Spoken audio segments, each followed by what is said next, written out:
définir ce que c'est qu'une primitive d'une fonction. Si petit f est une fonction définie sur un intervalle i, on dit que la fonction grand F qui doit être définie et dérivable sur l'intervalle i est une primitive de la fonction petit f si la dérivée de grand F, c'est petit f. On remarquera que une primitive de la fonction f est solution de l'équation différentielle y' égale petit f. Mais ça, on l'a vu précédemment. Pour l'exemple, on va chercher la fonction grand f et une fonction grand g des primitives de petit f et petit g. Donc pour petit f, on reconnaît ici la dérivée de la fonction logarithme. Et la fonction logarithme népérien est bien dérivable sur R étoile plus. Donc, grand F qui a x associe logarithme népérien de x convient pour primitive de petit f. Quant à petit g, donc là on reconnaît la dérivée de la fonction racine carrée. Donc, grand G, c'est la fonction qui a x associe racine carrée de x. Et c'est bien des fonctions dérivables sur R étoile plus bien définies. On a une propriété, si grand f est une primitive de petit f, alors la fonction g qui a x associe grand f de x plus k, c'est-à-dire on prend la fonction grand f et on rajoute une constante qui est réelle, est aussi une primitive de petit f. On va le démontrer.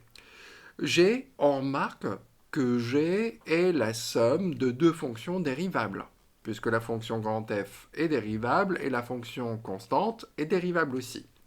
Donc, g est dérivable sur i. Donc, on peut noter g' de x, peut le déterminer, c'est f' de x plus la dérivée d'une constante qui est 0. C'est quoi grand f de x? C'est petit f. Et voilà, donc g est une primitive de petit f. Si on a une primitive, je peux obtenir une deuxième en ajoutant une constante.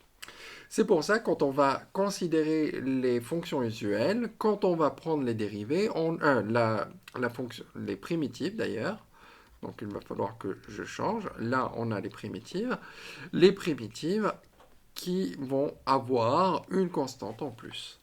Donc là, ici, pour avoir une primitive d'une constante, je vais faire 6x. Si je dérive 6x, on trouve bien 6. Et là, k, on va prendre 0. D'accord? On va pas... Donc normalement, plus une constante. Mais là, la constante va valoir 0.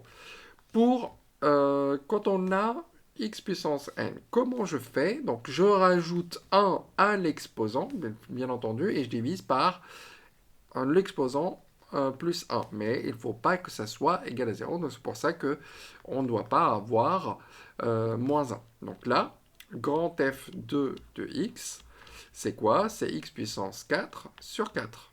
Quand on dérive, on va bien avoir 4 divisé par 4 qui va s'annuler, donc x puissance 3. Ici, donc là, c'est le même principe. Grand f3 de x, qu'est-ce que c'est? Donc là, si je fais moins 4 plus 1, ça va faire moins 3. Donc x puissance moins 3 sur moins 3. Là, normalement, on reconnaît la fonction 1 sur x. Je connais une primitive qui est le logarithme népérien. Donc f4 de x, c'est ln de x. Sur, bien entendu, là par contre, ça va être sur R étoile plus. Pour les trois premières, c'est défini sur R. Là, elle est définie sur R étoile plus comme primitive, puisqu'il faut qu'elle soit dérivable et définie.